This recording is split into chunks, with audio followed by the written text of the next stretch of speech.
night, Benedicta dreamed of drowning, not violently but slowly, while people stood on the shore, debating whether she had slipped or jumped. She woke up with a decision. She wasn't going to prove Alex was guilty. She was going to make him prove it himself. Benedicta returned to Lagos with a mask. Her time away hadn't healed her, it had sharpened her. What she brought back wasn't confidence but clarity. She knew now that Alex wasn't just sabotaging her from the shadows. He was testing how far he could rewrite her story before she disappeared from it entirely. This time, she played her role differently. She didn't come back angry or accusatory. She didn't try to explain the security report. She didn't even mention her suspicions to anyone. Instead, she returned with a smile too wide to be real and a calmness that felt almost sedated. She wanted Alex to relax. She started slipping on purpose. She arrived late to one meeting, fumbled through a presentation in another. She let a minor error pass in a report, and when someone pointed it out, she laughed it off with a glazed look in her eyes. Her colleagues began to look at her with pity instead of judgment. Even Alex, ever so subtly, let down his guard. He offered her help more often now, asked if she needed assistance, left her coffee on her desk with polite post-its. Take it easy. She took the coffee, but never drank it. Then came the real game. She planted bait on a password-protected folder in her system. Knowing it was being remotely accessed, she placed three things. 1. A half-written whistleblower letter addressed to a fictitious cybersecurity investigative firm with details about internal breaches and suspicion of insider manipulation.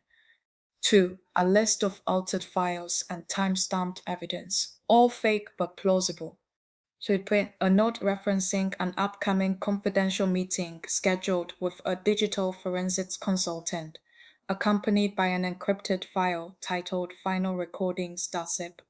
It was the kind of folder that someone who was nervous and desperate would hide badly, just well enough to tempt someone into touching it.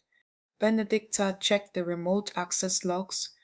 The folder was opened within 72 hours. Then, on a Wednesday evening, she returned home to find her apartment door slightly ajar. Nothing was stolen. Not her laptop, not her cash, not her jewelry, but everything had been touched. Her bed was wrinkled. Her kitchen drawer was open. Her documents scattered in a way that looked like an amateur search or a message. She had been ready. Tiny, almost invisible, motion sensor cameras had been planted behind the bookshelf, under the kitchen counter, and just outside her front door. The footage showed a man in black clothing and gloves, face covered. He moved with military precision. No fingerprints, no mess, but Benedicta watched the recording over and over, pausing at one chilling detail. The man had removed his glove briefly to use her fingerprint scanner. He had access to her fingerprint. That meant he'd copied it from something she touched. She didn't sleep that night. She sent the footage to her cybersecurity contact. He enhanced the video, cleaned up the motion blur, and noticed a small logo stitched into the inside of the glove, a brand Alex had casually mentioned once during a company offsite. A subtle connection, not admissible in court, but damning to anyone paying attention. She submitted the footage and her planted evidence to the authorities. This time it wasn't an internal report, it was an official criminal complaint. She gave interviews to investigators, citing emotional distress, professional sabotage, and home intrusion. Her company could no longer ignore it. Alex denied everything, calmly, smoothly, professionally. He had alibis, he had emails showing he had never accessed her files. He even offered to cooperate fully with investigators. His performance was, as always, immaculate. But something had shifted. The HR team stopped copying him in emails. Internal whispers grew louder. His meetings were rescheduled without notice. Clients began requesting different points of contact. For the first time, his charm was no longer enough to shield him from scrutiny. Benedicta watched it all unfold without celebration. She wasn't after revenge. She wasn't trying to expose him. She was simply pulling him into the light, where charm didn't matter and facts couldn't hide. The most dramatic moment came when Alex walked into the office one morning and found his access badge revoked. His login credentials failed. His desk had been cleared. There was no termination letter, no confrontation, just silence. He stood there for 5 minutes. Then he left. Benedicta sat at her desk that morning, expressionless. No one spoke to her. No one dared to ask if she had anything to do with it. But they all looked at her differently now, not with pity or doubt, but with quiet fear. It didn't end with sirens, no handcuffs, no courtrooms. Alex simply vanished. The official word around the office was that he had resigned to pursue personal projects. No announcements, no goodbye messages, no parting gifts, just silence.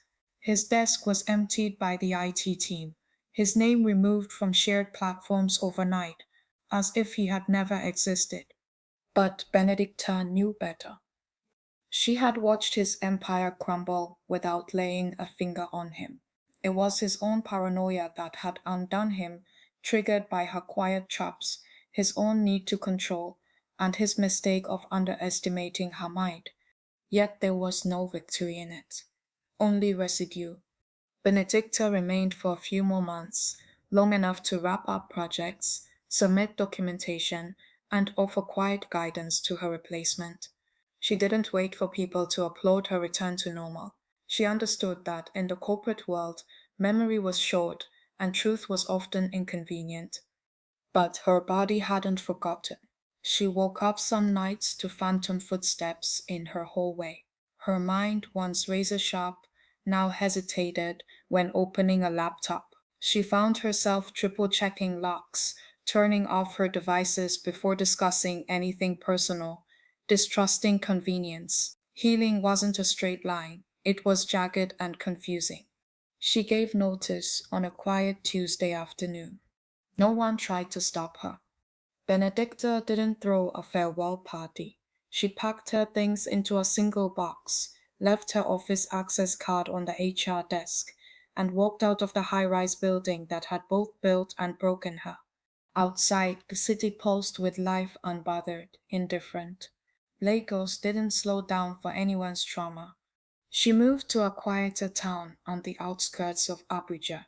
No one knew her there. She started consulting for small businesses, low pressure, high impact. Her face slowly relaxed, her steps regained rhythm. She bought a dog, took long walks without fear of being followed, read books without second guessing the author's motives. But the experience lived under her skin, like a scar, smooth to the touch, but undeniable. One afternoon, she received a courier envelope. No return address. Inside was a single sheet of paper, a printed screenshot of the encrypted final recordings.zip file she had planted months ago. Nothing else. Her chest tightened. She burned the paper without a second thought and changed all her passwords. It reminded her of one truth. Some predators don't need to win. They just want you to never forget them. But Benedicta wasn't the same woman Alex had tried to erase. She had survived the game, and more importantly, she had rewritten her own rules. Now, when someone praised her for her calm or admired her professionalism, she smiled politely, because they had no idea what it had cost her. She no longer trusted charming people, or quick answers, or coincidences. She trusted patterns, and silence, and instinct. Some games are never finished, but you can learn to stop playing.